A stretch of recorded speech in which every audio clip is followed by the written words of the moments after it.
Dictation लिखने के लिए रेडी हो जाइए। Ready, start. एक सन्यासी के पास एक भाई आकर बोला, मैं साधना करना चाहता हूँ, आप मुझे कोई गुर बताएं। सन्यासी ने कहा, जो नगर का राजा है उसके पास जाओ, वहाँ साधना का सूत्र तुम्हें मिल जाएगा। वह बोला, भला राजा के पास जाकर क्या करूँगा? यदि राजा के पास ही साधना का गुर होता तो आप सन्यासी बने ही क्यों? सन्यासी बोला, वाद विवाद में समय ना गवाओ, तुम चले जाओ। राजा अपने कार्य में लीन था, राज्य संचालन में लगा हुआ था। वह जाकर बोला, सन्यासी ने मुझे भेजा है, मुझे साधना का सूत्र बताओ। दिन भर बैठा रहा और उसने देखा राजा तो अपने कार्य में व्यस्त है, सारी व्यवस्था का संचालन कर रहा है। राज्य की कार्यवाही संपन्न हुई। राजा ने कहा, चलो स्नान करने चलें। वह राजा के साथ चला और सोचा कि सन्यासी भी बड़ा विचित्र आदमी है, किस बहुधंधी आदमी के पास मुझे भेजा है, इससे साधना की बात मुझे क्या मिलेगी, पर आखिर करे क्या? वह राजा के साथ गया। महल के पीछे नदी बह रही थी। नदी में दोनों उतरे। देखते हैं कि महल में आग लग गई है।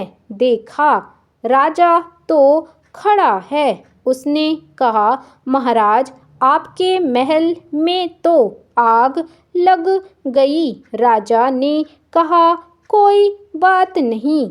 राजा ने ध्यान ही नहीं दिया तो वह व्यक्ति वहाँ से दौड़ा, क्योंकि महल में वह अपना थैला भूल आया था। उसने सोचा, मेरा थैला कहीं जल ना जाए। उसने अपना थैला लिया, फिर नदी पर आकर बोला, महाराज, आग तो आगे बढ़ रही है। राजा ने कहा, मैं तो ध्यान दे चुका और संवेदना के सूत्र को काट चुका हूँ।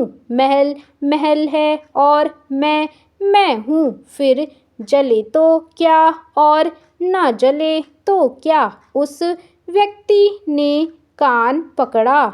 उसे साधना का सूत्र समझ में आ गया कि थैले के लिए मैं दौड़ा दौड़ा गया और राजा ने महल की भी कोई चिंता नहीं की। दरअसल हमारे सामने दो मार्ग हैं, एक है संसार का मार्ग और दूसरा है सिद्धि का मार्ग। संसार का मार्ग आदत का मार्ग है, मोक्ष का मार्ग आदत बदलने की क्षमता का मार्ग है। हम संसार की सामान्य भाषा में उलझे हुए हैं। हम संसार से छुटकारा पाने के लिए बड़ी बड़ी बातें करते हैं, लेकिन संसार से तो दूर हम अभी अपनी आदतों से ही छुटकारा नहीं पा सके हैं। इसलिए संसार से छुटकारा पाने के लिए महत्वपूर्ण है कि पहले अपनी आदतों से मुक्ति पाएं। जैसे क्रोध की आदत से छुटकारा पाना है तो उस तरंग को पकड़ें जो हमारे दिमाग को आकर गर्म कर जाती है। इसलिए जरूरी है कि आदत का जो मूल स्रोत है उसे ही बदलना पड़ेगा। इसके लिए प्रेच्छा ध्यान सहायक हो सकता है। यह ध्यान की एक तकनीक है जिसका मकसद आत्मबोध और चेतना का विकास करना है। जैसे सन्यासी ने उस भाई को राजा के पास भेजकर समझा दिया कि असली तत्व थैला नहीं बल्कि जीवन है।